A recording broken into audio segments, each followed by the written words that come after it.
Sot u zgjova në mëngjes, ditën kur mbusha 42 vjeç. Nuk ndihesha edhe aq mirë, por shpresoja që të paktën bashkëshortja do të ma uronte ditëlindjen, por jo. Madje as mirë mëngjes nuk ma tha. Në tryezën e mëngjesit, as fëmijët nuk folën fare me mua. Asnjë përqafim, asnjë urim. Shkova në punë, pak i mërzitur. Atje, më në fund, sekretarja ime më uroi ditëlindjen. U ndjeva i lumtur, të paktën dikush e kishte kujtuar.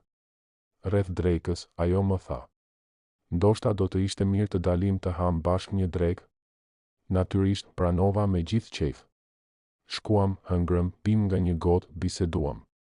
Duke u kthyer, sekretarja më propozoi: "Në vend që të kthehemi në punë, pse të mos shkojmë në banesën time?